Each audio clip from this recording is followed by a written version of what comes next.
Good morning, good morning, good morning, good morning, good morning, a very good morning all of you. स्वागत है आप सभी का reasoning special 8 batch में करियरविल application पर। गुड मॉर्निंग वैशाली, आदेश, अमित, ऋतिक, आशुतोष, राज, निखिल, खुशी, दीपांशु, हिमांशु, दीपेंद्र, अभिराज, आलोक, प्रियंका, निधि, पारुल, मयंक, दीपिका, हिमांशु, आराधना, दिव्या, आदित्य, प्रीति, राहुल, मोहन, शिवांगी, नेहा, पवन, गौरव, आकांक्षा, दीक्षा, शुभम, आदित्य, अखिलेश, नीलेश, वैशाली, हिमांशु, हेमा, मिलन, आदर्श, पारस। स्वागत है आप सभी का इस रीजनिंग स्पेशल 8 बैच में, जिसका आज पहला दिन है और करियरविल एप्लीकेशन से आप जुड़े हुए हो। आप में से काफी सारे ऐसे स्टूडेंट होंगे जो पहली बार करियरविल एप्लीकेशन से जुड़े होंगे और कई सारे ऐसे बच्चे होंगे जो ऑलरेडी इस एप्लीकेशन से कनेक्टेड हैं, है ना। तो जो पहले से बच्चे जुड़े हुए हैं इस एप्लीकेशन से, तो उनको तो पता है कि इस ऐप पर किस तरीके से क्लासेस चलती हैं, नोट्स कैसे अपलोड होते हैं, पीडीएफ कहाँ मिलती है, हमारे जो कमेंट्स जाते हैं वो सिर्फ टीचर को दिखाई देते हैं, हमें किसी और के कमेंट नहीं दिखाई देते हैं। तो जो भी सिस्टम है इस एप्लीकेशन का पता होगा। लेकिन जो कुछ नए बच्चे हैं वो बेचारे पहला दिन होगा आज उनका, वो सोच रहे होंगे चल क्या रहा है, मेरा कमेंट मुझे ही दिखाई दे रहा है और किसी को दिख नहीं रहा, क्या मेरा कमेंट सर तक पहुंच पा रहा होगा। तो आप बिल्कुल ही निश्चिंत रहें, अगर आपके कमेंट का या आपकी बातों का सर रिप्लाई नहीं दे रहे हैं तो इट डजंट मीन कि आपका कमेंट हमें दिखाई नहीं दे रहा। जरूर दिखाई दे रहा है, क्योंकि बहुत सारे कमेंट्स, ठीक है, एक साथ बहुत सारे कमेंट्स आते हैं, तो इतने सारे कमेंट्स का एक साथ रिप्लाई करना बड़ा मुश्किल हो जाता है।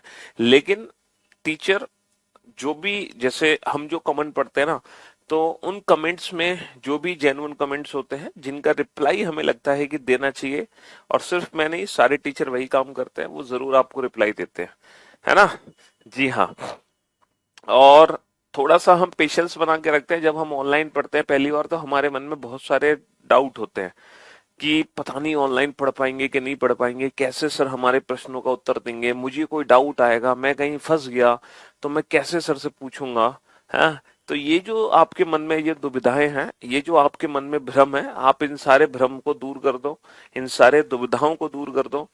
क्योंकि इस प्लेटफॉर्म पर जो भी टीचर पढ़ा रहा है उसको कई सालों का एक्सपीरियंस, बहुत टैलेंटेड टीचर है अपने आप में, है, मैं सिर्फ अपनी बात नहीं कर रहा, ठीक है।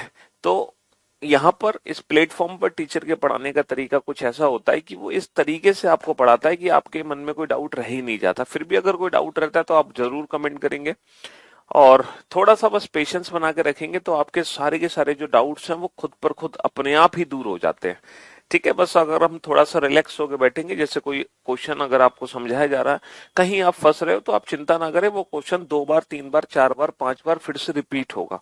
ऐसा नहीं होगा कि वो क्वेश्चन सिर्फ टीचर एक ही बार आपको बताएगा और आगे बढ़ जाएगा, आपकी बिल्कुल ये गलतफहमी होगी। तो इसीलिए आप बिल्कुल निश्चिंत होकर बैठना, क्योंकि यहाँ पर खड़े टीचर को मालूम है ना, हमें पता है कि अगर हम कोई क्वेश्चन करा रहे हैं तो ऐसा कौन सा क्वेश्चन है जिसको हमें 3 बार समझाना है, ऐसा कौन सा क्वेश्चन है जिसको हमें 4 बार समझाना है, ऐसा कौन सा क्वेश्चन है जिसको हमें एक ही बार समझाना है।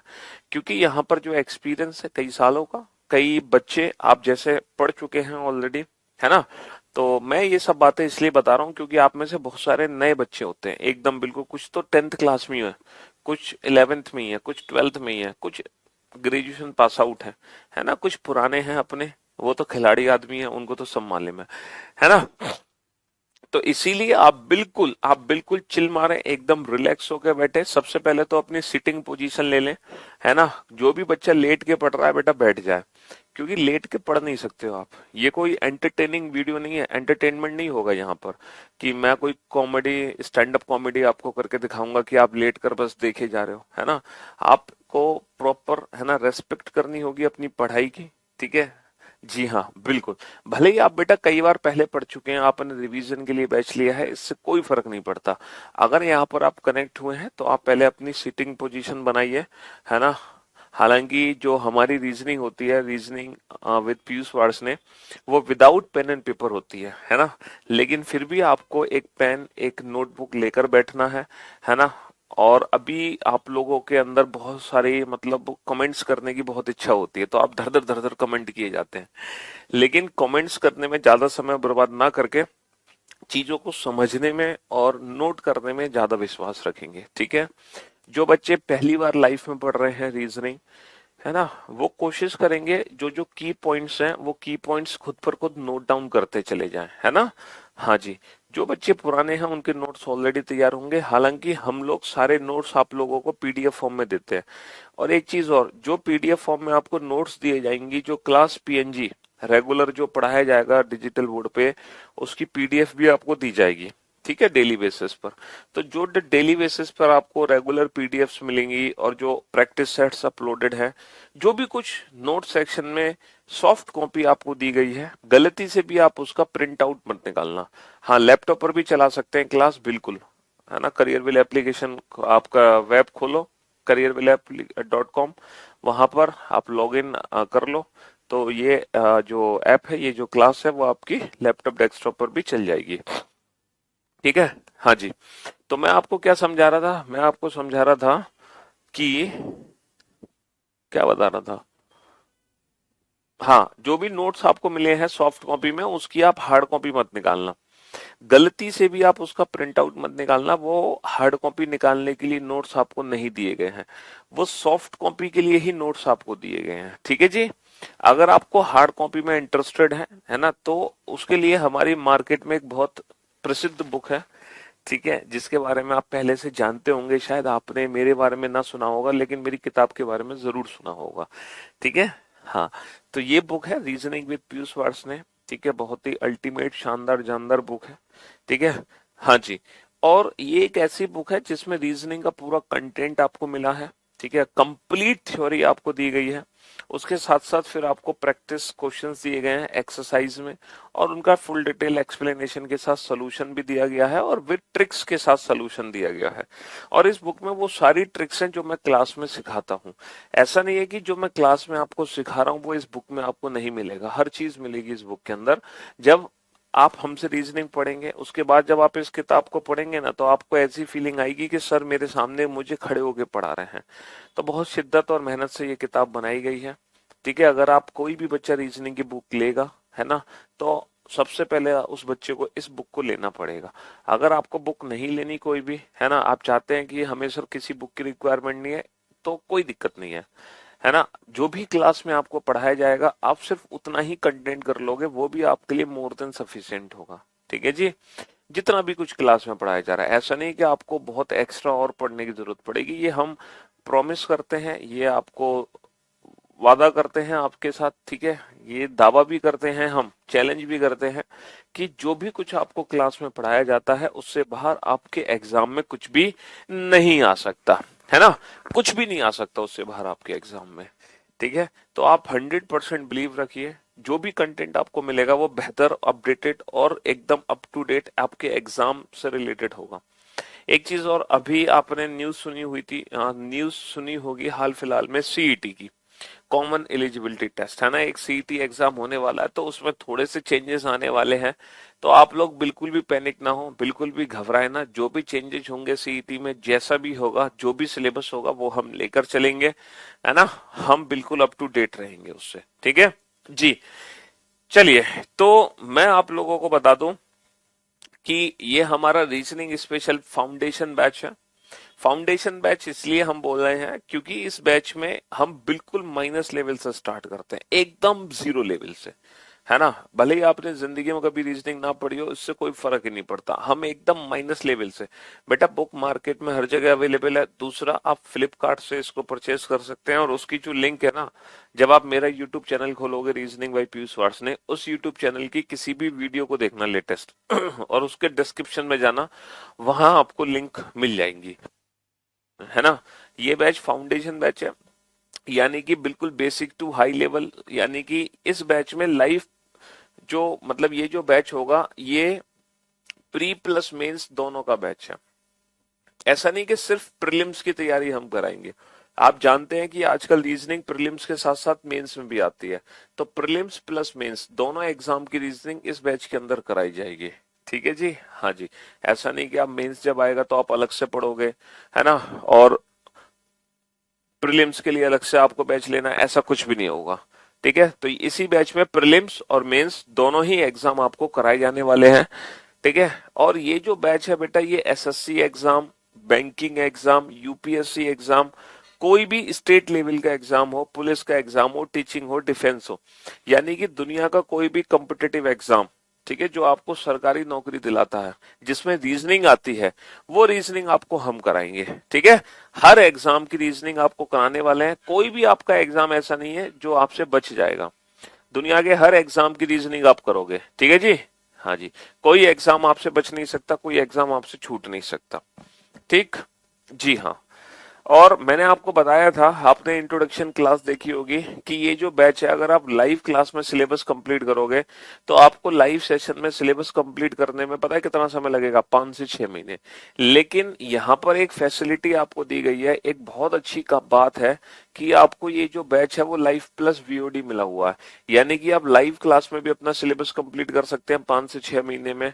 और अगर आप चाहते हैं नहीं सर मुझे तो 2 महीने में सिलेबस कंप्लीट करना है, तो आप वीओडी सेक्शन से अपना सिलेबस कितने भी दिन में कंप्लीट कर सकते हैं, क्योंकि इसके अंदर पूरा का पूरा एक मेरा रीजनिंग का जो अभी 2 महीने पहले बैच कंप्लीट हुआ है उसकी सारी रिकॉर्डेड क्लासेस इस बैच के अंदर दी गई हैं। पूरा कंप्लीट रीजनिंग है। तो आप इसको अपनी मर्जी से कितने भी दिन में खत्म कर सकते हैं, चाहे 10 दिन में, चाहे 10 दिन में, चाहे 100 दिन में, चाहे 2 महीने में, चाहे 4 महीने में, जैसी आपकी इच्छा हो आप कर सकते हो। ठीक है। अच्छा एक चीज और, अगर आप बेटा 11 बजे लाइव नहीं आ पाते हैं और आपको बेटा सिलेबस खत्म करना है लाइव, बट 11 बजे लाइव नहीं आ पा रहे हो, तो आप पूरे दिन में कभी भी लाइव आ जाओ। 7 बजे आ जाओ, 8 बजे आ जाओ, 9 बजे आ जाओ, रात के 10 बजे आ जाओ। और लेकिन बेटा आज की क्लास आप आज ही देखो। तो जब आप रेगुलर डेली बेसिस पर आज क्लास देखोगे ना, तो आपको ऐसी फीलिंग्स ही नहीं आएंगी कि आप रिकॉर्डेड क्लास देख रहे हो। आपको बिल्कुल ऐसा ही लगेगा कि आप, है ना, आप एकदम लाइव पढ़ रहे हो। ठीक है, जी हाँ। देखो मैं आपको अब सिलेबस के बारे में फटाफट से बता दूं कि आपका सिलेबस एग्जैक्टली क्या है ना। ये आपका रीजनिंग का कंप्लीट सिलेबस है। अगर आप किसी भी एग्जाम की तैयारी कर रहे हो एक्सेप्ट बैंकिंग, मैं अभी बैंकिंग वाले बच्चों की बात नहीं कर रहा, ठीक है, बैंकिंग एग्जाम को छोड़कर आप दुनिया के किसी भी एग्जाम की तैयारी कर रहे हो तो आपका ये सिलेबस रहेगा रीजनिंग का। यानी कि इतने सारे चैप्टर्स हैं जो आपको पढ़ने हैं। हालांकि रीजनिंग को हम कई पार्ट्स में डिवाइड कर सकते हैं। कुछ बोलते हैं वर्बल रीजनिंग और नॉन वर्बल रीजनिंग, कुछ बोलते हैं वर्बल रीजनिंग, एनालिटिकल रीजनिंग और नॉन वर्बल रीजनिंग, कुछ बोलते हैं verbal reasoning, logical reasoning, analytical reasoning और नॉन वर्बल रीजनिंग। तो हम कई हिस्सों में तोड़ सकते हैं, लेकिन हम सिर्फ इस रीजनिंग को 2 हिस्सों में तोड़ते हैं। ठीक है, पहला हिस्सा है वर्बल रीजनिंग का, दूसरा हिस्सा है नॉन वर्बल रीजनिंग का। नॉन वर्बल रीजनिंग वो रीजनिंग होती है जिसमें जितने भी क्वेश्चन बनते हैं वो इमेज वाले क्वेश्चन होते हैं। आपने अगर किसी एग्जाम में देखा हो पिक्चर वाले क्वेश्चन, ठीक है, जिसमें इमेज बनी होती है, कोई लैंग्वेज नहीं होती, कोई फॉर्मूला नहीं होता। ठीक है, हाँ जी, क्या बनी होती है? पिक्चर्स बनी होती हैं। तो ये verbal reasoning, non verbal reasoning के अंदर आते हैं। करीबन 10 चैप्टर हैं हमारे जो हमें नॉन वर्बल रीजनिंग में पढ़ने हैं। ठीक है, और बाकी जितने भी चैप्टर हैं वो वर्बल रीजनिंग के अंदर आते हैं। जैसे कि हम बात करें coding, decoding, pair formation, letter series, alphabetical series, word formation, dictionary, ये वो चैप्टर हैं जो कि रिलेटेड टू अल्फाबेट है। अल्फाबेट तो आप समझते हो ना, हाँ जी, ये वो चैप्टर्स हैं जो अल्फाबेट से रिलेटेड है, A to Z, है ना, अंग्रेजी वर्णमाला, ये सारे के सारे टॉपिक्स। अच्छा कुछ टॉपिक हैं हमारे जो कि सिर्फ और सिर्फ किससे रिलेटेड है? नंबर से रिलेटेड है, नंबर से रिलेटेड है, नंबर सिस्टम। ठीक है, जिसमें नंबर सीरीज हो गया, मिसिंग नंबर हो गया। ये आप लोगों ने अगर कभी रीजनिंग के क्वेश्चन देखे हो तो आपने कोडिंग डिकोडिंग का क्वेश्चन देखा होगा, नंबर सीरीज या मिसिंग नंबर का क्वेश्चन देखा होगा कि 2 नंबर से ये नंबर तैयार हो रहा है तो इस नंबर से कौन सा नंबर तैयार होगा, है ना। तो ये नंबर्स आपने देखे होंगे। बाकी आपने कुछ टॉपिक के बारे में कभी शायद सुना हो, dice, cube and cuboid, counting figure, blood relation, calendar, clock, direction, distance, है ना, स्लॉक्स, रैंकिंग, सिटिंग अरेंजमेंट, ये सारे टॉपिक्स हैं जो हमें पढ़ने हैं। अच्छा इसमें ये जो टॉपिक्स है ना, ये स्टेटमेंट्स वाले टॉपिक हैं। Argument, assumption, conclusion, course of action, cause and effect, decision making, data sufficiency. ये जो चैप्टर्स हैं ये कथन से रिलेटेड चैप्टर्स हैं, स्टेटमेंट से रिलेटेड चैप्टर्स हैं, जिसको हम एनालिटिकल रीजनिंग बोल सकते हैं, एनालिटिकल या क्रिटिकल रीजनिंग जिसको हम कह सकते हैं। ठीक है, हाँ जी, यहाँ पर हमें अपना, है ना, हमें अपना IQ, अपना कॉमन सेंस यूज करना होता है। ठीक है, इनकी भी अप्रोचेस होती हैं। तो कहने का मतलब ये है, रीजनिंग को शुरू करने से पहले आपको पता होना चाहिए कि आप पढ़ने क्या जा रहे हो, कि रीजनिंग में सिलेबस एग्जैक्टली क्या है, कौन से टॉपिक्स हैं, कौन से चैप्टर्स हैं जो हमें रीजनिंग के अंदर पढ़ने हैं। तो आप बैंकिंग को छोड़कर दुनिया के अगर किसी भी एग्जाम की तैयारी करते हैं, मेरी बात सुनना, बैंकिंग को छोड़कर दुनिया के किसी भी एग्जाम की तैयारी करते हैं तो आपको ये पूरे के पूरे 46 चैप्टर पढ़ने पड़ेंगे। इनमें से एक भी टॉपिक आप इग्नोर नहीं करोगे, आपको सब कुछ पढ़ना पड़ेगा। ठीक है, हाँ जी। लेकिन अगर आप सोच रहे हैं कि सर मैं तो सिर्फ बैंकिंग के लिए हूं, तो देखो बैंकिंग वाले बच्चों को मैं कहना चाहूंगा, बैंकिंग वाले बच्चे ना कभी लाइफ सिलेबस कंप्लीट ना करें। बैंकिंग वाले बच्चे हमेशा अपना सिलेबस कंप्लीट करें बेटा वीओडी सेक्शन में जाके। पूछो क्यों? उनको वीओडी सेक्शन में जाके इसलिए सिलेबस कंप्लीट करना है बैंकिंग वाले बच्चों को, क्योंकि बैंकिंग वाले बच्चों को ये पूरे 46 चैप्टर नहीं पढ़ने, ये कंप्लीट 46 चैप्टर उनके सिलेबस में नहीं है। बैंकिंग वाले स्टूडेंट के सिलेबस में सिर्फ और सिर्फ ये 19 चैप्टर्स हैं। इन 19 चैप्टर के अलावा 20वां चैप्टर बैंकिंग में कभी आता ही नहीं है। सिर्फ ये 19 चैप्टर आपके सिलेबस में है, समझ रहे हो? Alphabetical series, coding, decoding, pair formation, blood relation, direction, और मैं कहूं जो मेन टॉपिक है बैंकिंग स्टूडेंट्स के लिए, है ना, वो सिर्फ और सिर्फ सिलॉक्स और आपका सिटिंग अरेंजमेंट और पजल, ये 3 चैप्टर हैं बेटा जो बहुत इंपॉर्टेंट है बैंकिंग स्टूडेंट्स के लिए। मतलब बैंकिंग स्टूडेंट्स को ना, समझ रहे हो, रीजनिंग के नाम पर इन्हीं 3 चैप्टर्स की प्रैक्टिस करते रहना चाहिए। किसकी? सिटिंग अरेंजमेंट की, पजल की, सिलॉक्स की। सिटिंग अरेंजमेंट, पजल, सिलॉक्स, बस इन्हीं की प्रैक्टिस करते रहें। देखो टाइम का थोड़ा सा इसलिए है क्योंकि करियरविल एप्लीकेशन पर ढेर सारे टीचर्स हैं, ढेर सारी क्लासेस हैं, तो हो सकता है कभी ना कभी किसी 2 टीचर का टाइम पैरेलल हो जाए या वो क्लैश कर जाए, है ना। सारे टीचर्स का इंडिविजुअल टाइम नहीं हो सकता, कभी नहीं हो सकता, क्योंकि 24 घंटे और करियरविल पर एप्लीकेशन पर 24 से ज्यादा टीचर हैं। समझ रहे हो? अगर हर टीचर को एक टाइम ड्यूरेशन मतलब 1 घंटे का स्लॉट भी दोगे ना, तो भी 24 से ज्यादा टीचर हैं। तो हर टीचर का टाइमिंग अलग हो नहीं सकता, किसी ना किसी 1 या 2 टीचर का हो सकता है टाइम कोलैप्स कर जाए। तो आपको वहां पर यही काम करना है, किसी एक क्लास को आप लाइव देख लो, दूसरी क्लास को जब आपके पास टाइम फ्री हो आप उस समय देखें, लेकिन देखें बेटा रेगुलर। अगर आप स्किप कर देंगे, हो सकता है बाद में आपका टाइम मैच करता है, सिलेबस खत्म हो जाए, किसी का थोड़ा जल्दी खत्म हो जाए, किसी का बाद में खत्म हो जाए, फिर आपको दोनों क्लासेस देखने का मौका मिले। ठीक है, हाँ जी, ये टाइम इधर उधर हो तो आपको दोनों क्लासेस देखने का मौका मिले। चलिए, ये तो एक छोटी सी प्रॉब्लम है। बुक के बारे में मैंने बताया था कि एक ही बुक है मार्केट में। ठीक है, ये वाली बुक है, इसके बारे में मैं बता चुका हूँ, बाकी हम इसके बारे में और कल बताएंगे फुल डिटेल में। ठीक है, हाँ जी।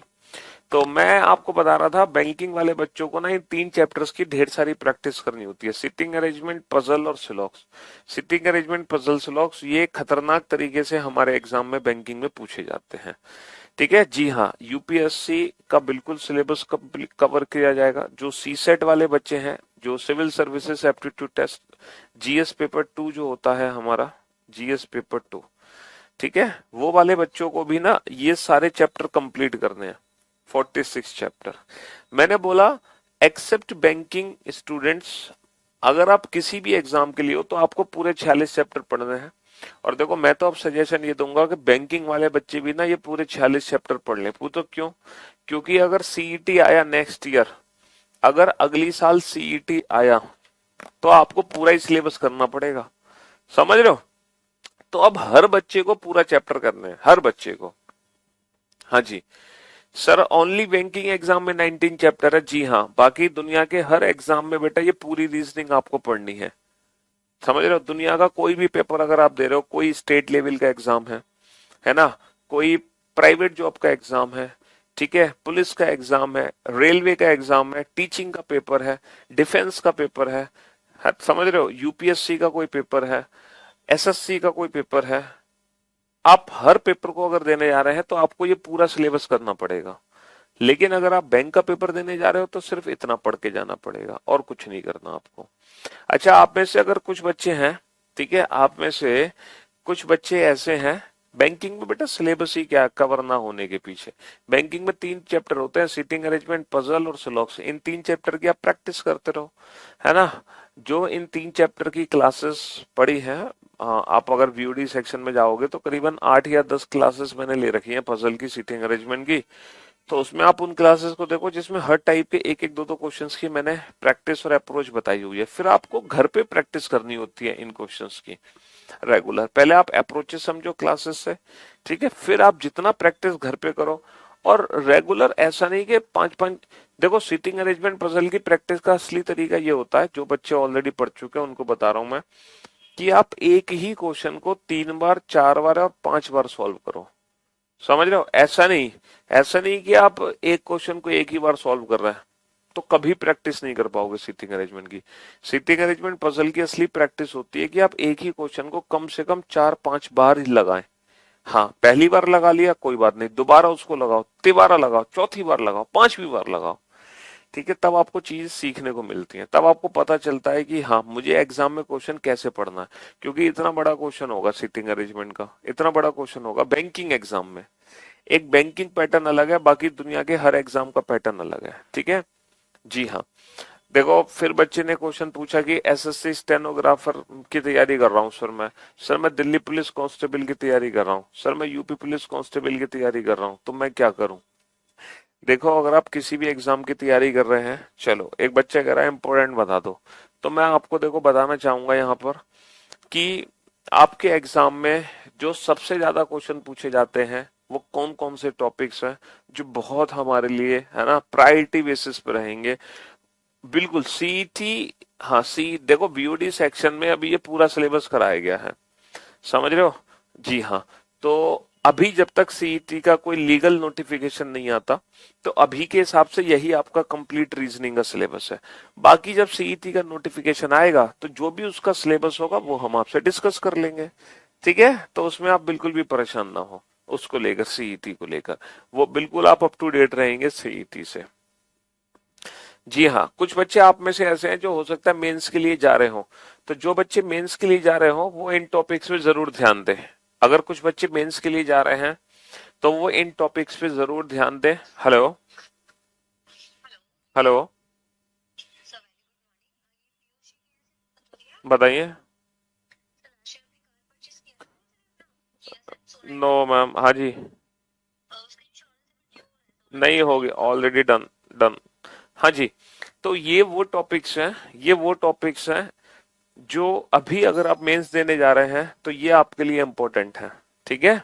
जी हाँ, ये सीजीएल मेंस की बात में अगर आप करूं, अगर आप सीजीएल मेंस 2023 का एग्जाम देने जा रहे हैं तो इन टॉपिक्स पे जरूर ध्यान दें, ठीक है। मैंने नंबर ऑफ क्वेश्चंस भी लिखे हुए हैं सीजीएल मेंस के लिए कि इस टॉपिक में से इतने क्वेश्चन आने हैं, तो आप इस चीज पे ध्यान दें, ठीक है।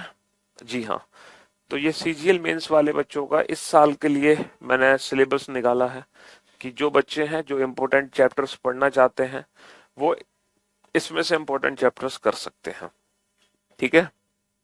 चलिए साहब, तो बहुत सारी बातें हो गई, ढेर सारी बातें हो गई, और ये इसीलिए बातें की गई हैं आज क्योंकि आपके मन में जो भी दुविधाएं होती हैं, जो भी डाउट्स होते हैं, उन सब के रिप्लाई आपको मिल जाते हैं। लेकिन कल से इतनी सारी बातें नहीं होंगी, ठीक है। अब आपको सारी बातें पता चल चुकी हैं, अब हम स्टार्ट करने जा रहे हैं रीजनिंग, ठीक है।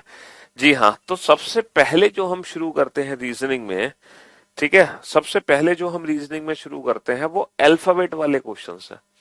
क्योंकि ये जो अल्फाबेट और जो नंबर सिस्टम है ना, ये रीजनिंग का एक बहुत बड़ा पार्ट है। ये समझ लो 50% हिस्सा रीजनिंग का अल्फाबेट और नंबर है।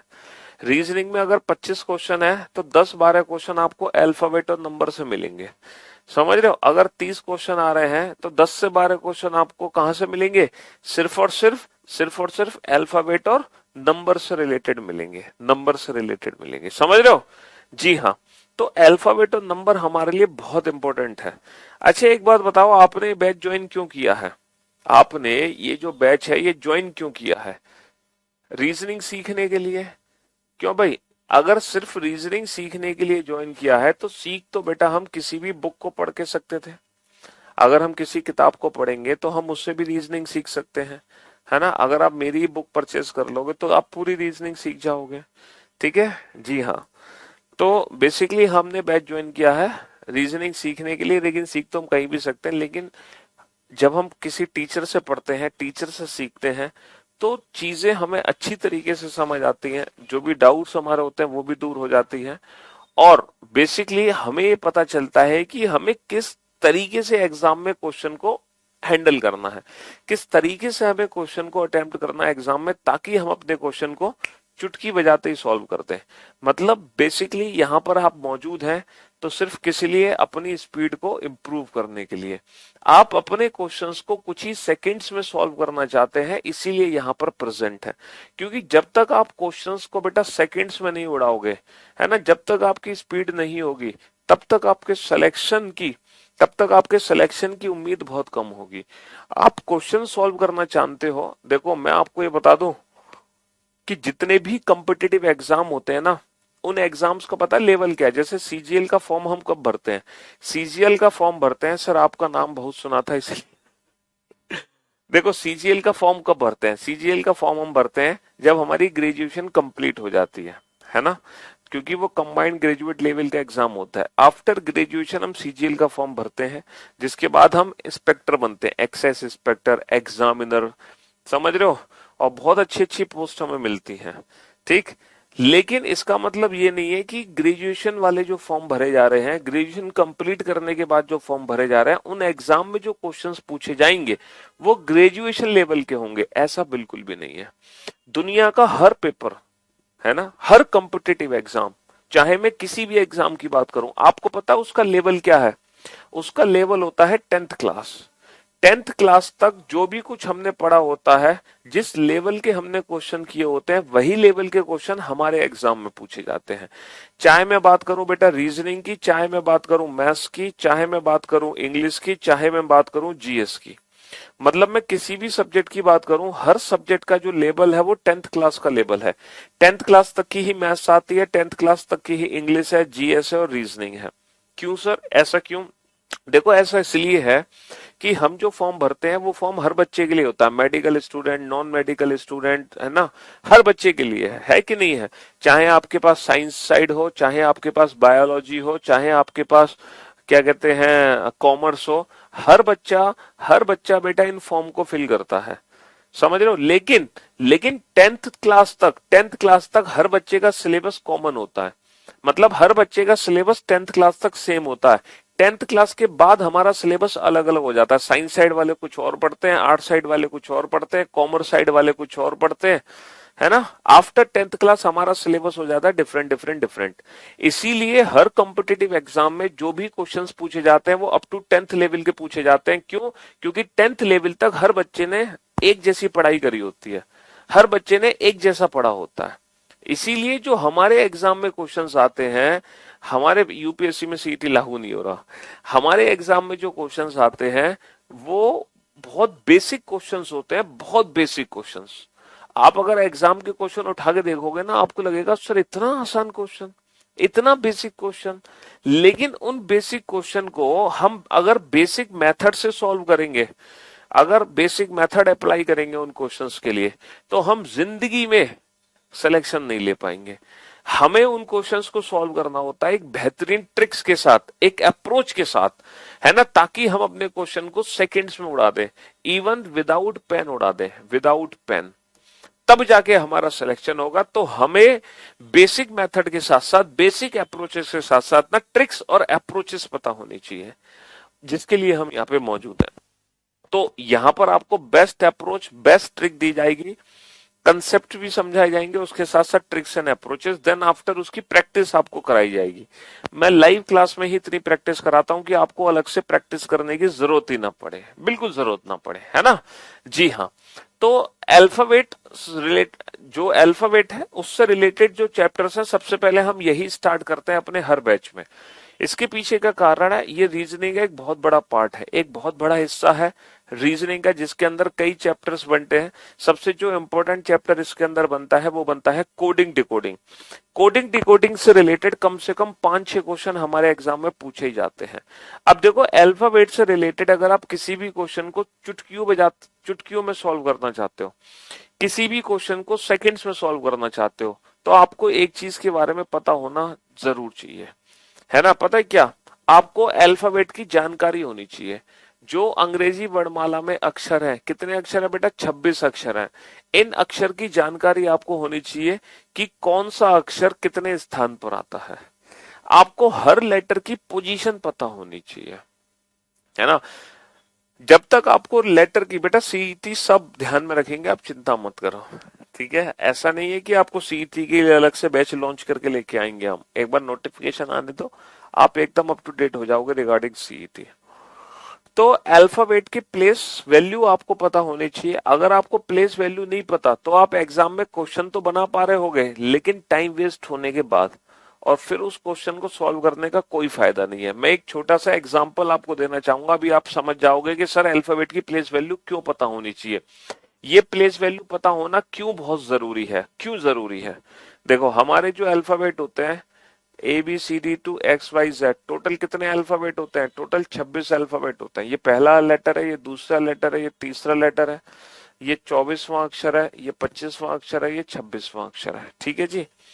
अब मैं आपको बताता हूं अल्फाबेट की प्लेस की वैल्यू क्यों पता होनी चाहिए। देखो अगर मैं टी को ओ लिखता हूं, अगर टी को ओ लिखा जाए, अगर टी को ओ लिखा जाए, तब तब तब डब्लू को क्या लिखेंगे?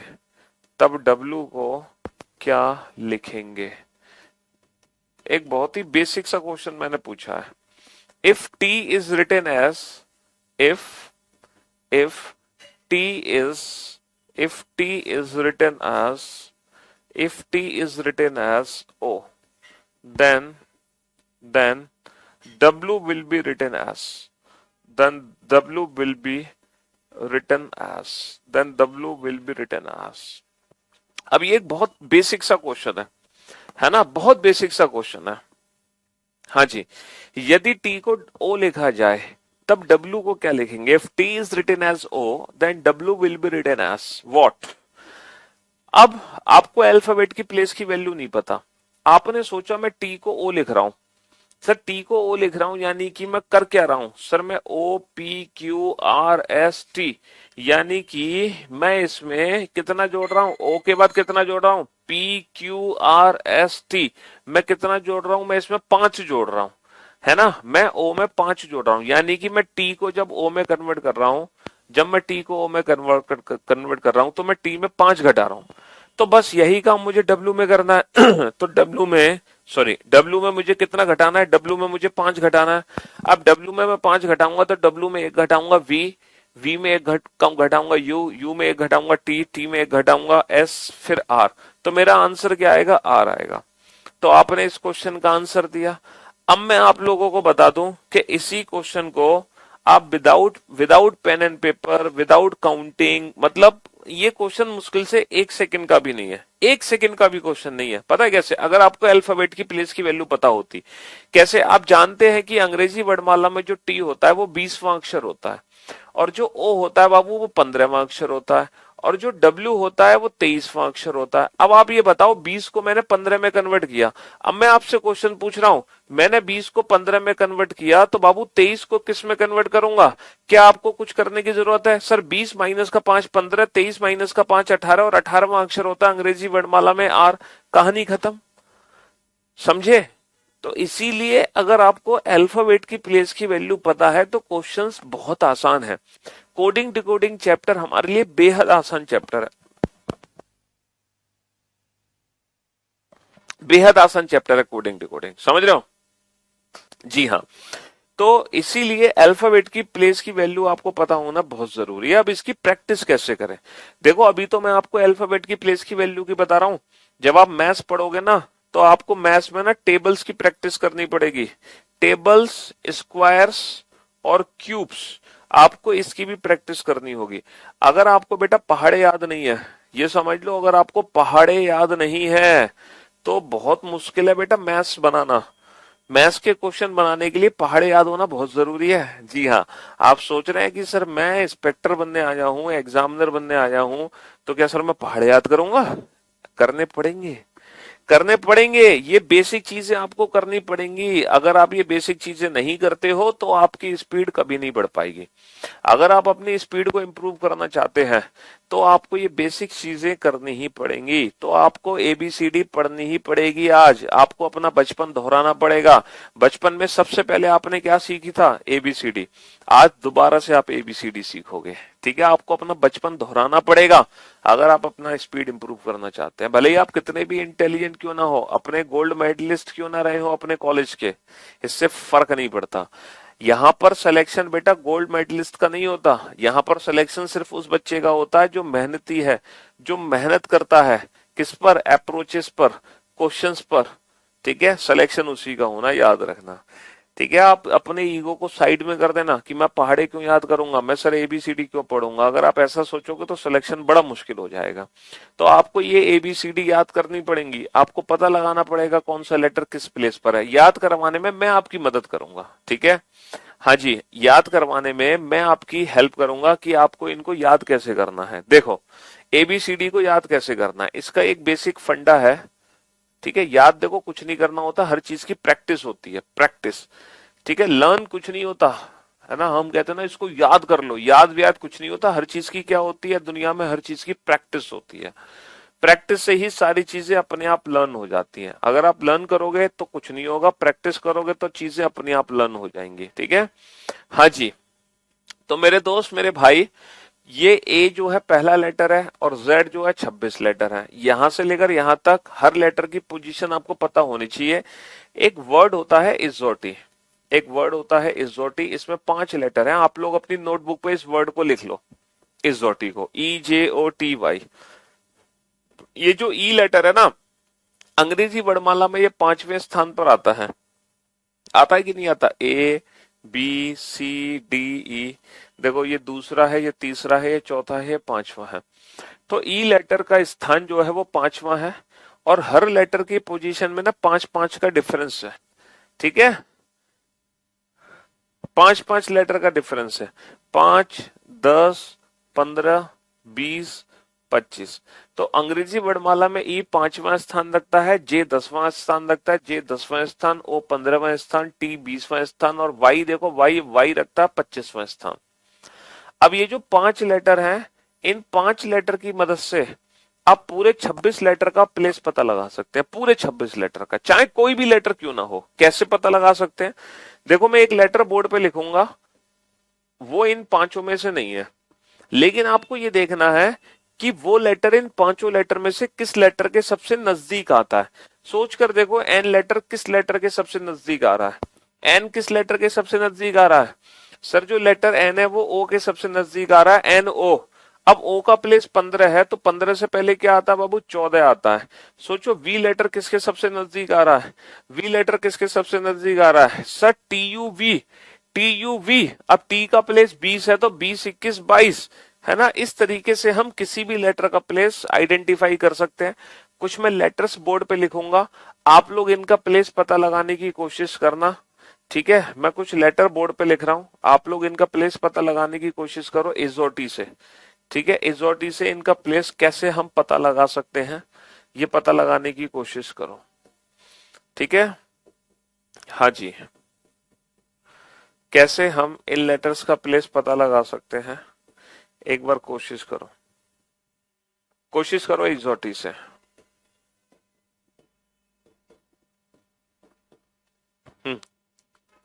इन सारे लेटर्स की पोजीशन नोट डाउन कर दो, फटाफट से लिख दो, फटाफट से, जल्दी से।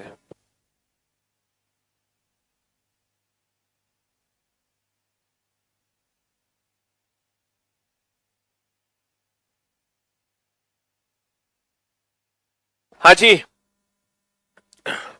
सीईटी क्या है और क्या इसको स्टूडेंट को फायदा है या नुकसान? हाँ जी, जो सीईटी है उसका फायदा नुकसान तो देखो बाद में पता चलेगा, फिलहाल तो कुछ नहीं कहा जा सकता। देखो, वैसे तो सीईटी नहीं आना चाहिए तो ज्यादा बेहतर है आप लोगों के लिए, क्योंकि हर इंडिविजुअल डिपार्टमेंट अगर वैकेंसीज निकालेगा तो ज्यादा वैकेंसीज निकालेगा।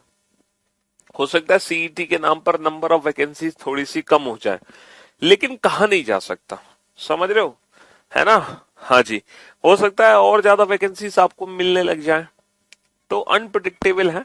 चीजें सही भी हो सकती है, गलत भी, बस आपको अपना सिर्फ एक फोकस रखना है, अपनी मेहनत पे ध्यान देना है फिलहाल। सिर्फ और सिर्फ आप अपनी मेहनत पे ध्यान दीजिए, बाकी सब ऊपर वाले पे छोड़िए, ऊपर वाला जो करेगा बिल्कुल सही करेगा आपके लिए, है ना। जी हाँ, तो लेटर्स के प्लेस लिखे आप लोगों ने इजोटी के रेफरेंस को बनाकर, है इजोटी को रेफरेंस बनाकर लेटर्स के प्लेस लिखे। बेटा एक्स, एक्स का प्लेस कैसे लिखा आपने सर, एक्स वाई, वाई 25 है तो एक्स का प्लेस हो गया 24। एल का प्लेस कैसे लिखा आपने, जे के एल, जे का प्लेस 10 है तो एल का प्लेस कितना हो गया 10 11 12। जी का प्लेस लिखा आपने sir E F G 5 6 7। L का प्लेस लिखा आपने जे के एल 10 11 12। क्यू का प्लेस लिखा ओपी क्यू 15 16 17। एस का प्लेस लिखा S T, S T T 20 S 19। आई का प्लेस लिखा आई जे, जे 10 तो आई का प्लेस हो गया 9। एम का प्लेस लिखा M N O, M N O 13 14 15। R का लिखा R S T, R S T 18 19 20। J K, J K, जे 10 तो के का प्लेस कितना हो गया 11 हो गया। ओ पी, ओ 15 तो पी का प्लेस हो गया 16। टी यू 20, 20 के बाद कितना हो गया 21। तो देखो आज आपको क्या करना है ना, आज आपको करना पता है क्या है, मैं आप लोगों को ना एक छोटा सा होमवर्क दूंगा। 10 मिनट आप लोगों को ना इस तरीके से रैंडम प्रैक्टिस करनी है। 10 मिनट, 10 मिनट आपको रैंडम अल्फाबेट अपने माइंड में जनरेट करना है और उसका प्लेस पता लगाना, मतलब कोई भी लेटर आप अपने दिमाग में ले सकते हैं, कोई भी लेटर, और आप उसका प्लेस पता लगाएं, है ना, इज और टी की हेल्प से अपने माइंड में कोई भी रैंडम लेटर जनरेट करें। तो 10 मिनट तो आप ये प्रैक्टिस करोगे, किस पर प्रैक्टिस करोगे, प्रैक्टिस ऑन इज और टी। सिर्फ 10 मिनट की प्रैक्टिस करोगे इस पर, इस पर्टिकुलर वर्ड पर, है ना। फिर इसके बाद क्या करोगे, 10 मिनट एक आपको पैराग्राफ राइटिंग करनी है ना, 10 मिनट आपको पैराग्राफ राइटिंग करनी है, ठीक है। क्या करनी है, प्रैक्टिस ऑफ राइटिंग, राइटिंग की प्रैक्टिस करनी है, पैराग्राफ राइटिंग करनी है, आपको कुछ नहीं करना। कैसे, एक आप पैराग्राफ लोगे, एक इंग्लिश का पैराग्राफ लोगे जिसमें 5 6 लाइन होंगी, 5 6 लाइन होंगी साहब। जैसे कि वहां पे लिखा है आई एम पीयूष वार्ष्णेय, ठीक है, आई एम पीयूष वार्ष्णेय, ये एक फॉर एन एग्जाम्पल मैं आपको समझा रहा हूं, है ना। आई टीच रीजनिंग, ठीक है, इस तरीके से कुछ कुछ लिखा हुआ है। अब आपको ये पैराग्राफ राइटिंग करनी कैसे है, देखो आपको पता है क्या करनी है, आप हर एक लेटर के ऊपर ना उसकी प्लेस की वैल्यू लिख दो। आप हर लेटर के ऊपर उसका प्लेस वैल्यू लिख दो। जैसे आई है, सोचो आई का प्लेस कितना होता है इज और टी में, आई जे, ए हो गया पहला letter sir, M N O, O 15 तो एम का प्लेस हो गया 13, ओ पी, ओ 15 तो पी का प्लेस हो गया। इस तरीके से आपको हर एक लेटर के ऊपर उसके प्लेस वैल्यू लिखनी है। तो 10 मिनट तो आपको ये पैराग्राफ राइटिंग करनी है, 10 मिनट आपको रैंडम प्रैक्टिस करनी है, ठीक है। हाँ जी, और जो मैं टॉपिक शुरू करूंगा वो अल्फाबेट की प्रैक्टिस के लिए टॉपिक शुरू होगा। जो भी टॉपिक शुरू करेगा, मैं जो भी टॉपिक शुरू करूंगा वो अल्फाबेट की प्लेस की प्रैक्टिस पे ही होगा। सर मैं रीजनिंग स्पेशल 84 का स्टूडेंट हूँ, सीईटी आने से रीजनिंग में कोई बदलाव तो नहीं होगा। देखो जहां तक उम्मीद है कोई बदलाव नहीं होगा, अगर होगा भी बदलाव तो मैं ये प्रॉमिस करता हूं कि आपको दोबारा बैच नहीं लेना पड़ेगा, ठीक है। उसके लिए आप हमारे यूट्यूब चैनल से टच में रहिए, तो जो भी बदलाव होगा हम अपने यूट्यूब चैनल पे आके वो आपको करा देंगे, ठीक जी। इसलिए निश्चिंत रहो आप, है ना, चाहे आप पुराने बच्चे हो तो आपको दोबारा से नए बैच की रिक्वायरमेंट नहीं है कि नहीं नहीं आपको नया बैच दोबारा लेना पड़ेगा सीईटी के लिए, ऐसा बिल्कुल भी नहीं है। आप यूट्यूब से टच में रहना, वहां मैं आपको जो भी बदलाव होगा वो सब करा दूंगा, ठीक है जी। तो आपको 10 मिनट की प्रैक्टिस यहाँ करनी है, 10 मिनट की प्रैक्टिस यहाँ करनी है, और फिर जो हम टॉपिक शुरू करेंगे उसके बाद आप अल्फाबेट की प्लेस की प्रैक्टिस शानदार हो जाएगी। फिर आपको जिंदगी में कुछ करने की जरूरत नहीं है, आपके लिए अल्फाबेट मतलब याद नहीं करने, फिर इनकी जो वैल्यू है ना वो प्रिंट हो जाएंगी आपके दिमाग में। हालांकि देखो कुछ ऐसे लेटर्स हैं, अगर मैं उन लेटर्स को ध्यान से देखूं ना, reasoning by Piyush Varshney YouTube channel का नाम, रीजनिंग बाय पीयूष वार्ष्णेय, अगर मैं उन लेटर्स को ध्यान से देखूं तो उनकी जो प्लेस वैल्यू है वो उनके अंदर ही छिपी हुई होती है। देखो जी लेटर को ध्यान से देखो, जी के अंदर क्या छिपा हुआ है, जी के अंदर क्या छिपा हुआ है, जी को ध्यान से देखो सर, जी के अंदर 7 छुपा हुआ है।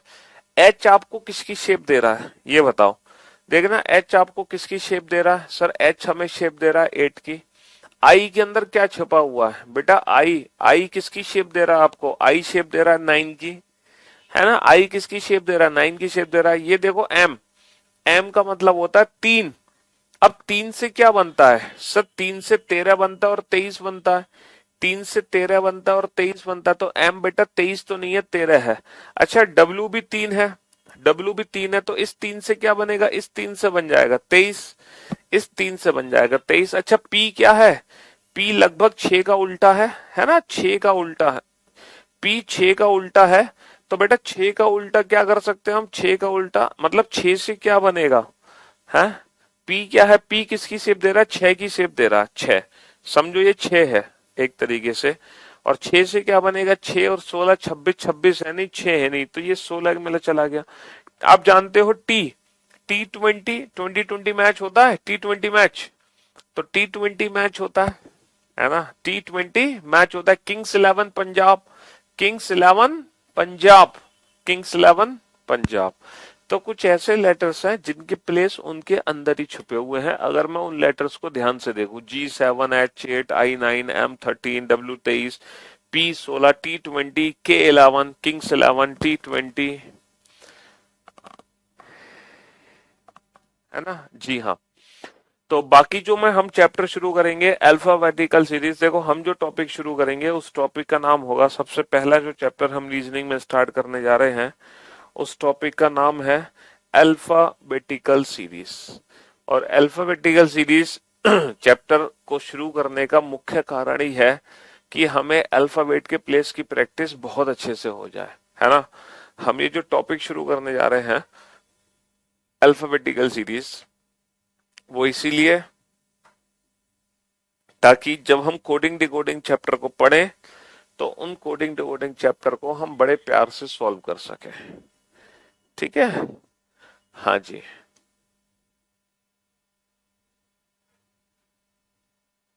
अल्फाबेटिकल सीरीज, और इसको हिंदी में बोलते हैं वर्णमाला श्रृंखला। क्या बोलते हैं अल्फाबेटिकल सीरीज को, अल्फाबेटिकल सीरीज को बोलते हैं वर्णमाला श्रृंखला, वर्णमाला श्रृंखला, ठीक है। कई टाइप्स की सीरीज है जो हमें इस चैप्टर के अंदर पढ़नी है। जब ये चैप्टर पहले पूछा जाता था तो सिर्फ एक ही सीरीज से रिलेटेड एग्जाम में क्वेश्चन बनते थे, जो कि थी हमारी normal alphabetical series this one. लेकिन धीरे धीरे एग्जाम में बदलाव होते चले गए, क्वेश्चन पैटर्न बदलते चले गए, है ना, नए पैटर्न आते चले गए, तो धीरे धीरे सीरीज में भी बदलाव होता चला गया। फिर एग्जामिनर ना क्वेश्चन को घुमा फिरा के पूछने लगा, वो सीरीज को उल्टा करके पूछने लगा, सीरीज को पलट दिया, है ना, और रिवर्स अल्फाबेटिकल सीरीज से रिलेटेड उसने क्वेश्चन पूछना शुरू किया। फिर उसने थोड़ा सा और बदलाव किया है ना, आधे लेटर उसने गायब कर दिए, आधे लेटर गायब कर दिए, सिर्फ और सिर्फ इवन अल्फाबेटिकल सीरीज से रिलेटेड क्वेश्चन पूछने लगा। फिर दूसरे आधे लेटर गायब कर दिए और ऑड अल्फाबेटिकल सीरीज से रिलेटेड क्वेश्चन पूछने लगा, ठीक है। फिर उसने क्या किया, फर्स्ट हाफ को उल्टा लिख दिया, सेकंड हाफ को उल्टा लिख दिया, है ना, नई नई सीरीज बनती चली गई। फिर क्या किया, सिर्फ फर्स्ट हाफ को ही उल्टा किया, ठीक है। और फिर क्या किया, सिर्फ और सिर्फ सेकंड हाफ को ही उसने उल्टा किया, लाइक दिस, हाँ जी। और एक क्वेश्चन हमारा आया alpha numeric series, alpha numeric series, ठीक है। और इसके बाद क्वेश्चन हमारा बना मिसलेनियस सीरीज से रिलेटेड, मिसलेनियस यानी कि मिक्स्ड क्वेश्चंस, कुछ हम क्वेश्चन पूछेंगे मिक्स्ड यानी कि बिल्कुल नए क्वेश्चंस।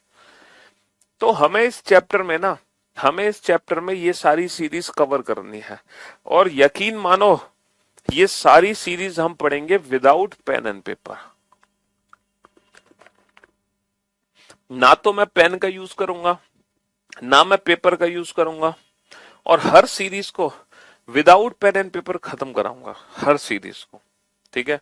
चाहे कोई भी क्वेश्चन आ जाए, आप हर क्वेश्चन को without pen and paper solve कर सकते हैं, ठीक। और इस चैप्टर को जैसे ही आप कंप्लीट कर लोगे ना, और करने के बाद अल्फाबेट के प्लेस की प्रैक्टिस शानदार तरीके से हो जाएगी, ठीक है, बहुत शानदार तरीके से। अब इनसे रिलेटेड एग्जाम में क्वेश्चन किस तरीके से पूछे जाते हैं जरा वो देखते हैं। क्वेश्चन बनता किस प्रकार है एग्जाम में, पूछने का तरीका क्या होगा और हमें उस क्वेश्चन का आंसर कैसे देना होगा। पहले हम क्वेश्चन को समझेंगे बिल्कुल बेसिक मेथड से और फिर उसके बाद हम उस क्वेश्चन की सीखेंगे ट्रिक। पहले ट्रिक नहीं सीखेंगे, पहले हम उसको बेसिक मेथड से समझेंगे, बाद में उसकी ट्रिक सीखेंगे। तो एक क्वेश्चन आपके सामने आएगा, आप उस क्वेश्चन को पढ़ना और देखना कि ये क्वेश्चन एग्जैक्टली लिखा क्या है। पहली बार रीजनिंग पढ़ रहे हैं तो क्या दिक्कत है, कोई परेशानी थोड़ी है, सभी पहली बार पढ़ रहे हैं, हम इसी तरीके से पढ़ा रहे हैं। 5वीं सीरीज में M2A और Z2, हाँ ये गलत लिख दिया, Z2 sorry sorry sorry sorry Z2N है, Z2N सेकेंड हाफ को रिवर्स लिखा, Z2N। चलिए अब इस पहले क्वेश्चन को पढ़ो, इसकी लैंग्वेज को समझो और इस पहले क्वेश्चन का आंसर ना आप पूरी की पूरी सीरीज लिख कर दो, आप पूरी सीरीज लिखकर आंसर दो। ABCD GHKLMN ... XYZ। एक काम करते हैं और थोड़ा सा छोटा लिख देता हूं मैं,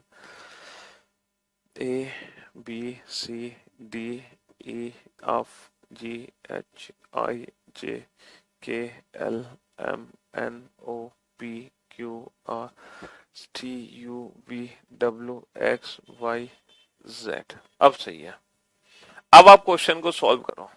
ठीक है, क्वेश्चन पढ़ो कि लिखा क्या है। अंग्रेजी वर्णमाला में कौन सा अक्षर बाएं से चौथे के दाएं छठा होगा। आप जानते हो अंग्रेजी वर्णमाला कौन सी होती है? सर यही है अंग्रेजी वर्णमाला जो मैंने लिखी है।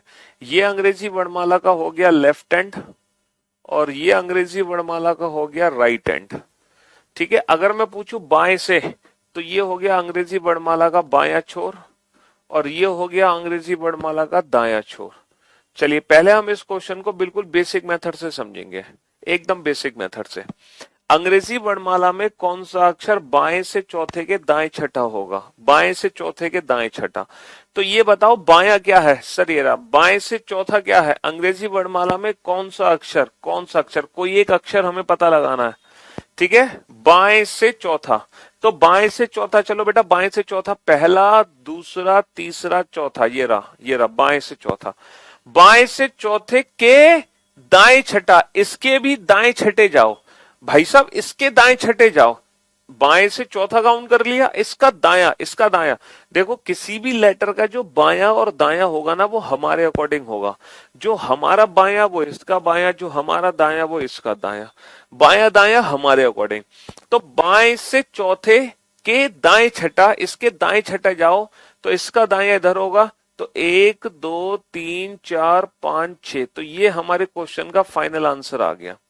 देखो क्वेश्चन क्या पूछा जा रहा था, क्वेश्चन पूछा जा रहा था बाएं से चौथे, तो बाएं से चौथा, पहला दूसरा तीसरा चौथा, बाएं से चौथे के दाएं छठा, पहला दूसरा तीसरा चौथा पांचवा छठा, तो हमारा आंसर आ गया जे। अच्छा इस क्वेश्चन को इंग्लिश में कैसे रीड करेंगे? Which letter will be 6 to the right of, 6 to the right of, किसके 6 टू द राइट, किसके 6 to the right, fourth from the left hand, किसके 6 to the right, fourth from the left hand. 9th नहीं बेटा 10th आएगा, fourth from the left hand. तो पहले हम count करेंगे fourth from the left hand, fourth from the left hand क्या होगा, fourth from the left hand होगा डी। देन आफ्टर इसके 6 टू द राइट आएंगे, इसका 6, इसका राइट बेटा इधर होगा 1 2 3 4 5 6, फिर इसके 6 टू द राइट आएंगे तो हमारा आंसर क्या आ जाएगा, जे आंसर आ जाएगा बेटा, 9th नहीं 10th होगा। ठीक है, अब ये तो बिल्कुल बेसिक मेथड है, एकदम बेसिक, लेकिन इस क्वेश्चन को हम एग्जाम में इस मेथड से नहीं कर सकते क्योंकि ये तो बहुत लेंथी मेथड है, हमें इतना टाइम तो है नहीं पेपर में हमारे पास। अब इसी क्वेश्चन को हम सेकंड्स में कैसे सॉल्व करेंगे, अब जरा ध्यान से सुनना। अच्छा जब भी इस टाइप का क्वेश्चन हमारे एग्जाम में आएगा तो जैसे कि पहली पोजीशन है बेटा बाया, दूसरी पोजीशन है दाया, तो क्या ये जरूरी है कि हर बार पहली पोजीशन बाएं और दूसरी पोजीशन दाएं होगी? ये बताओ, क्या ये जरूरी है हर बार पहली पोजीशन बाएं और दूसरी पोजीशन दाएं होगी? ये भी तो हो सकता है दोनों पोजीशन बाएं हो, दोनों पोजीशन दाएं हो, ये भी तो हो सकता है दोनों पोजीशन दाएं हो। और सर ये भी हो सकता है पहली पोजीशन तो बाएं हो और दूसरी पोजीशन दाएं हो। और ये भी हो सकता है सर पहली पोजीशन दाएं हो और दूसरी पोजीशन बाएं हो। तो कितने कॉम्बिनेशन बन सकते हैं? 4 कॉम्बिनेशन बन सकते हैं। कितने कॉम्बिनेशन बन सकते हैं? 4, है ना। दोनों पोजीशन बाएं हो सकती है, दोनों दाएं हो सकती है, एक बायां दायां या दाएं बाएं। इंग्लिश में पढ़े बेटा, इंग्लिश में भी 4 कॉम्बिनेशन है। हो सकता है दोनों पोजीशन लेफ्ट हैंड से हो सकता है दोनों ही पोजीशन राइट हैंड से हो सकता है लेफ्ट राइट हो सकता है राइट लेफ्ट हो। अब आपको एक बड़ा छोटा सा काम करना है, पता है क्या? अगर आपकी दोनों पोजीशन सेम है, अगर आपकी दोनों पोजीशन सेम है, तो ये जो नंबर्स है ना, ये नंबर्स, इसमें से इसको घटा देंगे हम। क्या निकाल देंगे? अगर दोनों पोजीशन सेम है तो हम डिफरेंस निकाल देंगे, डिफरेंस। अगर हमारी दोनों पोजीशन सेम है तो बेटा हम करेंगे माइनस। और इफ इन केस अगर हमारी दोनों पोजीशन डिफरेंट है तो हम दोनों नंबर को जोड़ देंगे। अगर हमारी दोनों पोजीशन डिफरेंट है तो हम दोनों नंबर को जोड़ देंगे। क्या करना है बाबू? क्या करना है? अगर पोजीशन सेम है तो हम कर देंगे माइनस, और पोजीशन डिफरेंट है तो हम कर देंगे प्लस। क्या करना है? सेम आने पर माइनस, डिफरेंट आने पर प्लस। सेम आने पर माइनस, डिफरेंट आने पर प्लस। क्या करना है? सेम आने पर माइनस, डिफरेंट आने पर प्लस। नोट डाउन कर लेना इसको, सेम आने पर माइनस, डिफरेंट आने पर प्लस। अब जैसे इसी क्वेश्चन को अगर मैं बिना सीरीज लेके सॉल्व करता तो कैसे करता? यहां पर ये बताओ, यहां पर दोनों पोजीशन क्या है? सर यहाँ पे दोनों पोजीशन डिफरेंट है, तो डिफरेंट आने पर क्या करना है? डिफरेंट आने पर प्लस करना है। ठीक है, 4 और 6 10, तो हमारा आंसर होगा 10वां अक्षर। अब बात यह है, ये जो 10वां अक्षर है ये आंसर कहां से होगा? क्योंकि अंग्रेजी वर्णमाला में 10वां अक्षर बेटा आगे से भी पूछ सकते हैं, वो पीछे भी से भी पूछ सकते हैं। तो हमें कैसे पता चलेगा ये 10वां अक्षर कहां से काउंट करना, बाएं से या दाएं से? तो देखो, जब हम क्वेश्चन को पढ़ेंगे, जब हम क्वेश्चन को पढ़ेंगे तो पढ़ते टाइम बेटा हिंदी में जब हम पढ़ रहे हैं तो हिंदी में हमारी जो पोजीशन पहले लिखी है आंसर भी उसी छोर से होगा। जैसे हिंदी में लिखा है बाएं से, तो आंसर बेटा बाएं से 10वां है। और याद करो इजोटी को 10वां अक्षर कौन सा होता है? J10। देखो अभी आपने ना प्रैक्टिस नहीं करी है, तो आज आप इजोटी को याद रखना।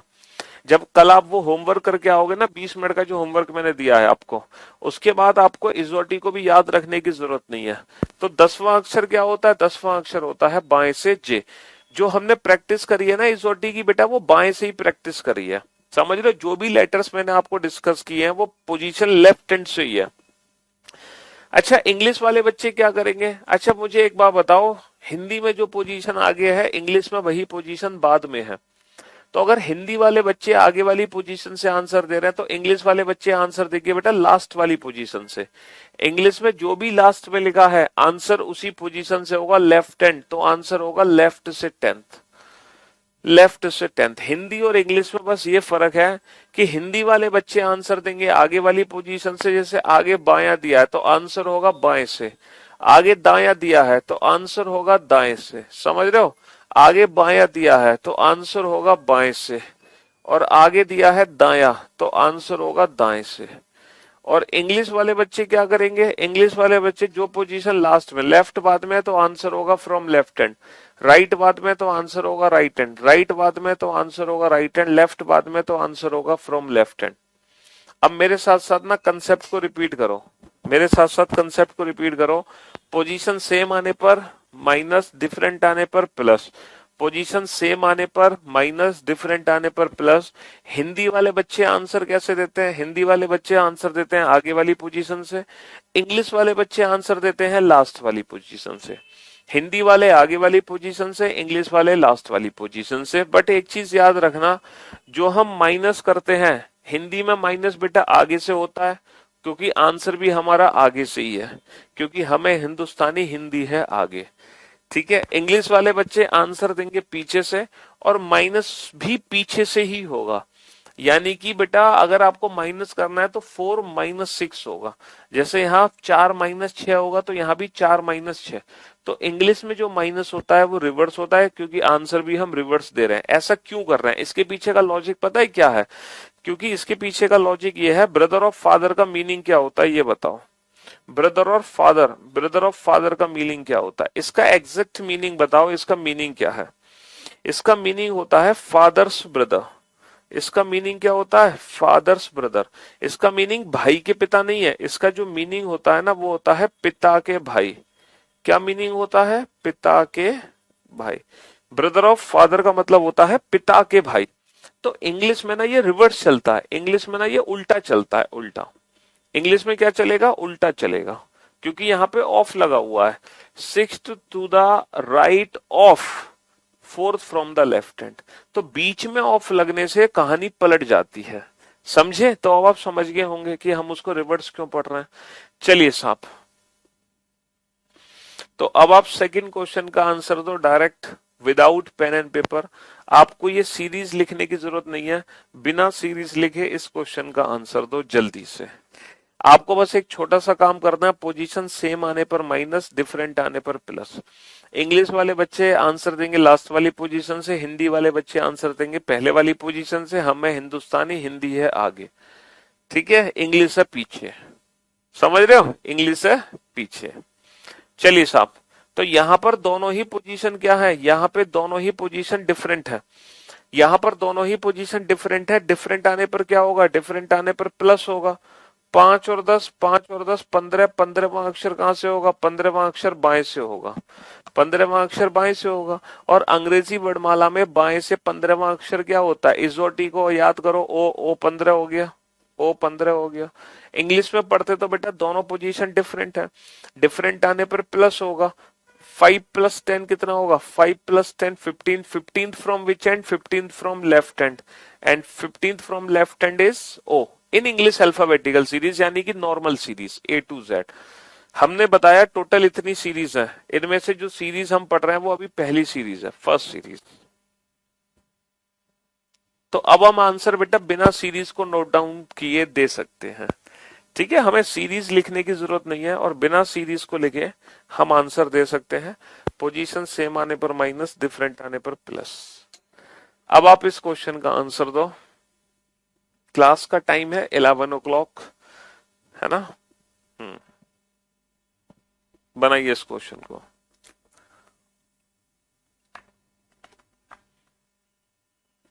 फटाफट से, जल्दी से, दोनों क्वेश्चन का आंसर दो। पोजीशन सेम आने पर माइनस, डिफरेंट आने पर प्लस। इंग्लिश वाले बच्चे लास्ट वाली पोजीशन से आंसर, हिंदी वाले बच्चे पहले। सीटी आने पर क्या यही सारा चैप्टर रहेगा या फिर कोई नया चैप्टर? देखो अभी तक तो यही सिलेबस है, जिस दिन कोई नया चैप्टर इंक्लूड होगा, नई चीज इंक्लूड होगी, वो हम आपको कराएंगे। बट अभी तक यही सिलेबस है, अभी तक सिलेबस में कोई बदलाव नहीं है, ठीक है? जल्दी से आंसर दो फटाफट से, दोनों क्वेश्चन का आंसर एक साथ। बहुत सारे बच्चे आंसर दे रहे हैं, विशाल, सोनू, शुभम, उत्कर्ष, सचिन, मोहम्मद, आकृति, मुकेश, राहुल, पवन, उमाशंकर, अंश, प्रिंस, पारस, अभय, शुभम, राजपाल, गौरी, सुजाता, सुभाग्या, सेजल, धीरज, अंश, आरिफ, मुस्कान, अतीश, अभिषेक, दीपिका, पारुल, मयंक, ज्योति, आकांक्षा, ऋतु। बहुत बढ़िया, वेल डन, गुड जॉब, बेहतरीन जॉब। तो भाई साहब यहाँ पर दोनों ही पोजीशन क्या है सर? यहाँ पे दोनों ही पोजीशन सेम है। सेम आने पर माइनस 15 माइनस का 5 10, 10वां अक्षर कहां से? बाएं से। भैया पोजीशन सेम है, सेम आने पर माइनस 15 माइनस का 5 10, 10th from which and? 10th from left hand. और लेफ्ट से 10th क्या होता है भैया? 10वां अक्षर क्या होता है? जे, इजोटी, जे 10वां अक्षर हो गया। भाई अंग्रेजी वर्णमाला में बाएं से 10वां अक्षर क्या होगा? बाएं से 10वां अक्षर, ये 10वां अक्षर होता है जे। चलिए नेक्स्ट, अंग्रेजी वर्णमाला में कौन सा अक्षर बाएं से 17वें के बाएं 7वां होगा? ठीक है, अंग्रेजी वर्णमाला में, यानी कि काउंटिंग हमें करनी है इन English alphabetical series A to Z में। दोनों पोजीशन क्या है? दोनों पोजीशन सेम है, सेम आने पर माइनस करेंगे, 17 माइनस का 7 10, 10वां अक्षर कहां से होगा? बाएं से, है ना? दोनों पोजीशन सेम है, सेम आने पर माइनस करेंगे, 17 माइनस का 7, रिवर्स कर रहे हैं माइनस, 17 माइनस का 7 10, 10th from which and? Left hand, left hand से 10th लेटर। अंग्रेजी वर्णमाला का 10वां अक्षर क्या होता है? 10वां अक्षर again J, J is the right answer. तो दोनों ही क्वेश्चन का आंसर आ गया जे, ठीक है? कोई डाउट? कोई डाउट नहीं। चलिए next to question. Which letter will be 6 to the left of 5th from the right hand in English alphabetical series. अभी भी काउंटिंग हमें इंग्लिश अल्फाबेटिकल सीरीज में करनी है। Which letter will be 5th to the right of 15 from the right hand in English alphabetical series. अभी भी counting हमें English alphabetical series में करनी है। जिसका ये लेफ्ट हैंड होता है और ये होता है हमारा राइट हैंड, ठीक है। जिसका ये बायां छोर होता है ना, जब हम काउंटिंग करेंगे बाएं से तो यहां से, अगर मैं काउंटिंग करूंगा दाएं से तो मैं काउंटिंग करूंगा यहां से, ठीक है जी। हाँ जी, चलिए। तो अंग्रेजी वर्णमाला में कौन सा अक्षर दाएं से पांचवें के बाएं छठा होगा? कोई भी बच्चा अगर के आंसर दे रहा है तो बेटा वो मुर्गा बन जाए। कोई भी बच्चा अगर के आंसर दे रहा है तो मुर्गा बन जाए। कोई भी बच्चा अगर ओ आंसर दे रहा है तो भी मुर्गा बन जाए। नॉकआउट हो जाएगा वो। अगर के या ओ आंसर दे रहे हो तो आप नॉकआउट हैं। ना तो इस क्वेश्चन का के आंसर होगा, ना ही इस क्वेश्चन का ओ आंसर होगा। के और ओ दोनों ही आंसर बिल्कुल गलत है। ए आंसर भी बिल्कुल गलत है, जेड आंसर भी बिल्कुल गलत है, ठीक है। हाँ जी, चलिए। क्योंकि आपने जल्दबाजी कर दी बहुत ज्यादा, आपने चीजों को समझा नहीं। अच्छा ये बताओ, यहाँ पर दोनों ही पोजीशन क्या है सर? दोनों ही पोजीशन डिफरेंट है। डिफरेंट आने पर क्या करते हैं? डिफरेंट आने पर प्लस करते हैं। 5 और 6 11। लेकिन यहाँ पे जो 11वां अक्षर है ना, 11वां अक्षर बाबू पता है कहां से है? वो दाएं से है। 11वां अक्षर दाएं छोर से, ठीक है। बस यही गलती आप कर बैठे। आपने सोचा 11वां अक्षर है। 11वां अक्षर क्या होता है? 10 होता है जे, 10 के बाद 11वां यानी कि के। बेटा के आंसर तब होता है जब ये 11वां अक्षर बेटा दाएं की जगह बाएं से होता। देखो दोनों ही पोजीशन यहाँ पर क्या है? दोनों ही पोजीशन डिफरेंट। डिफरेंट आने पर प्लस करेंगे। 5 + 6 11। 11th from which and? Right hand. तो जो 11th लेटर काउंट करना है ना हमें राइट हैंड यानी कि पीछे से काउंट करना है 11वां अक्षर। अब हम पीछे से 11वां अक्षर कैसे काउंट करें? हमें आगे से 11वां पता है। हम जानते हैं कि अंग्रेजी वर्णमाला में आगे से जो 11वां अक्षर होता है वो होता है के।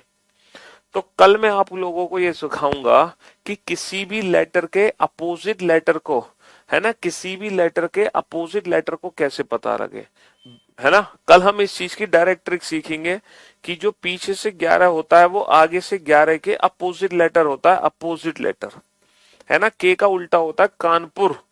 के का उल्टा होता है कानपुर और ये लेटर पी होता है। इसकी ट्रिक हम कल सीखेंगे कि इस अपोजिट लेटर को कैसे पता लगाया जा सकता है। फिलहाल हम इस क्वेश्चन का आंसर विदाउट ट्रिक से दे रहे हैं, कंसेप्ट से दे रहे हैं। कैसे दे रहे हैं? देखो, जो अक्षर पीछे से 11वें स्थान पर है वही अक्षर आगे से किसी ना किसी स्थान पर तो होगा। जो अक्षर पीछे से 11 है वो आगे से किसी ना किसी स्थान पर तो होगा। अब इसकी पोजीशन में कैसे पता लगाऊं आगे से? देखो यहां से लेकर यहां तक टोटल 26 अक्षर हैं। और हमेशा याद रखना, जब भी हम पोजीशन इंटरचेंज करते हैं, तो हम हमेशा टोटल +1 में से घटाते हैं। तो हम 26 में से 11 नहीं घटाएंगे, हम घटाएंगे 27 में से 11। तब जाके हमारी पोजीशन सही निकलेगी। 27 - 11 16। तो जो पीछे से 11 है अक्षर, बेसिकली वही अक्षर आगे से 16 है। और आगे से 16वां अक्षर क्या होता है? आगे से 16वां अक्षर होता है पी। भाई 15वां अक्षर हो गया ओ, 15 के बाद 16, ओ के बाद पी। तो P is the right answer. आप सोच रहे होंगे कि सर हमने 27 में से 11 क्यों घटाया, 26 में से क्यों नहीं घटाया? देखो ये रैंकिंग का कंसेप्ट है। जब हम पोजीशन इंटरचेंज करते हैं तो हमेशा एक ज्यादा में से घटाते हैं। ये रैंकिंग का कंसेप्ट है। फॉर एन एग्जाम्पल, एक रैंकिंग है, ठीक है, मैं बताता हूं।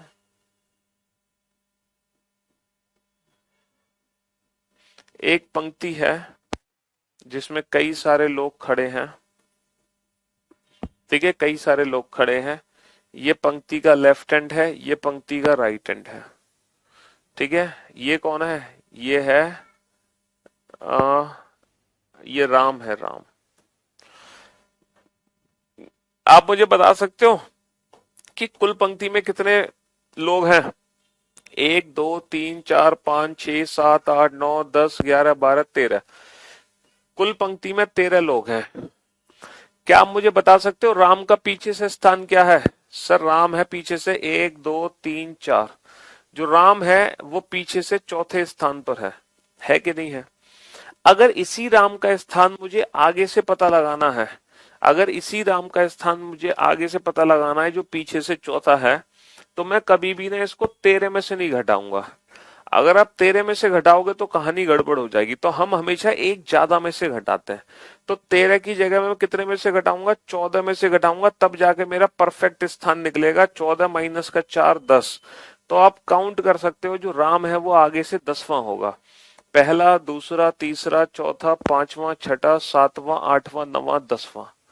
तो यही राम है ना, पीछे से चौथा है, और यही राम आगे से 10वां है। लेकिन कुल व्यक्तियों की संख्या 14 नहीं है, कुल व्यक्तियों की संख्या 13 है, 13। तो क्योंकि जब हम पोजीशन इंटरचेंज करते हैं तो हम एक ज्यादा में से घटाते हैं, ये रैंकिंग का कंसेप्ट है। समझ रहे हो? क्योंकि टोटल वैल्यू कितनी होगी? टोटल वैल्यू होगी लेफ्ट प्लस राइट -1, क्योंकि राम तो 2 बार काउंट हो गया। और यहां से लेफ्ट की पोजीशन निकालोगे तो कैसे निकलेगी? -1 जब इधर जाएगा तो टोटल +1 माइनस का राइट। तो हम पोजीशन इंटरचेंज करने के लिए हमेशा एक ज्यादा में से घटाते हैं। जैसे टोटल 26 लेटर हैं, तो हम जब घटाएंगे ना, तो 26 की जगह हम 27 में से घटाएंगे। 26 की जगह हम कितने में से घटाएंगे? 27 में से घटाएंगे, 27 में से। लेफ्ट को राइट में बदलने के लिए, राइट को लेफ्ट में बदलने के लिए हम हमेशा टोटल +1 में से घटाते हैं। तो आगे से याद रखना, अगर मान लो किसी लेटर का प्लेस आपको राइट हैंड से पता चल गया, इसी लेटर की पोजीशन मुझे लेफ्ट हैंड से पता लगानी है, तो मैं एक ज्यादा में से घटा दूंगा। तो टोटल 26 लेटर थे, तो हमने 27 में से माइनस कर दिया। जैसे ये क्वेश्चन आपने कई बार रैंकिंग में भी पढ़ा होगा कि एक क्लास में 50 स्टूडेंट्स हैं। मोना मोना बेटा 10वें स्थान पर है। तो what is the rank of Mona from bottom? तो मोना का इस क्लास में नीचे से क्या स्थान होगा, ये बताओ। मोना का क्लास में नीचे से क्या स्थान होगा? तो क्या मैं 50 में से 10 को घटा दूं? है? क्या मैं 50 में से 10 को माइनस कर दूं? नहीं सर, मैं आपके घर के पास ही रहता हूं, अलीगढ़ में। अच्छा जी, गुड। फिलहाल तो हम दिल्ली में हैं और क्लासेस भी दिल्ली से ही होती हैं। है? अलीगढ़ में घर जरूर है हमारा। हाँ जी। तो पोजीशन इंटरचेंज करने के लिए मैं कितने में से घटाऊंगा? मैं 50 में से नहीं घटाऊंगा, मैं घटाऊंगा 51 में से, एक ज्यादा में से। तो पोजीशन इंटरचेंज करने के लिए हम हमेशा एक ज्यादा में से घटाएंगे। समझ रहे हो? तो मोना बेटा क्लास में 41 प्लेस पर होगी, नीचे से 41 प्लेस पर। तो वही चीज मैंने आपको समझाई। अगर आपको अपोजिट लेटर्स के बारे में नहीं पता, हालांकि मैं कल आपको सिखाऊंगा अपोजिट लेटर क्या होते हैं, फिलहाल आप आंसर कैसे दोगे? पोजीशन को लेफ्ट हैंड में कन्वर्ट करके। चलिए अब आप इस क्वेश्चन का आंसर दो फटाफट से। यहां पर दोनों ही पोजीशन क्या है? दोनों ही पोजीशन सेम है। दोनों ही पोजीशन सेम है। सेम आने पर क्या करोगे? सेम आने पर माइनस करोगे। 15 माइनस का 5 10, और 10वां अक्षर कहां से होगा? दाएं से, है ना। दोनों पोजीशन सेम है। सेम आने पर माइनस, 15 माइनस का 5 10, 10th from which and 10th from right hand. अब राइट हैंड से 10th लेटर कैसे पता लगाओगे? तो बेटा इसका प्लेस लेफ्ट हैंड से पता कर लो। अब लेफ्ट हैंड से कितना है, कितने में से घटाओगे इसको? 26 में से या 27 में से? 27 माइनस का 10 17। तो बेसिकली ये अंग्रेजी वर्णमाला का 17वां अक्षर है। और 17वां अक्षर 17th लेटर क्या होता है? 15 होता है। ओ 15 16 17 OP Q, Q is the right answer. तो हम जे आंसर ना देके जे के अपोजिट लेटर आंसर देंगे। हम जे आंसर ना देके जे के अपोजिट लेटर आंसर देंगे, जे के अपोजिट। चलिए साहब, क्वेश्चन नंबर, हाँ जी, दोनों ही पोजीशन क्या है? दोनों ही पोजीशन सेम है। दोनों ही पोजीशन सेम है। सेम आने पर क्या करोगे? सेम आने पर माइनस करोगे। 20 माइनस का 5, 20 माइनस का 5 15। और 15वां अक्षर कहां से होगा? 15वां अक्षर होगा दाएं से, है ना।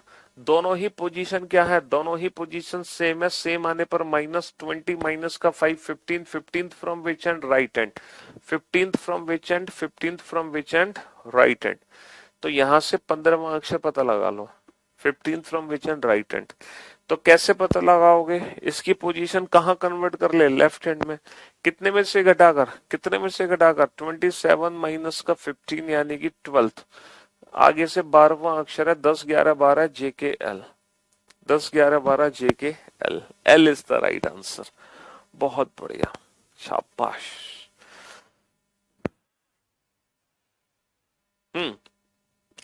Which letter will be 17th to the left of 7th from the left hand in English alphabetical series? बाएं से 7वें के बाएं 17वां। दोनों ही पोजीशन सेम है। सेम आने पर माइनस करोगे 7 माइनस का 17 माइनस का 10 माइनस का 10 कहां से? बाएं से, है ना। दोनों ही पोजीशन सेम है। सेम आने पर -7 माइनस का 17 माइनस का 10th माइनस का 10th from which and? Left hand. अब हम फंस चुके हैं क्योंकि माइनस का 10th तो होता ही कुछ नहीं है। बताओ अंग्रेजी वर्णमाला में माइनस का 10 कहां से आ गया? भाई अंग्रेजी वर्णमाला में 1 to 26 होते हैं, माइनस का 10 तो कुछ होता ही नहीं है, है? तो ये माइनस का 10 कैसे सॉल्व होगा? माइनस का 10वां अक्षर क्या है ये कैसे पता लगाएंगे? इसको जानेंगे एक छोटे से ब्रेक के बाद, यानी कि कल। तो माइनस का 10वां अंग्रेजी वर्णमाला में कौन सा अक्षर है, इसको जानेंगे हम ब्रेक के बाद, यानी कि कल की क्लास में। तो आज के लिए सिर्फ इतना ही। मुलाकात करते हैं अब कल आप लोगों से। Till then good bye, love you guys, love you all, take care. शुक्रिया।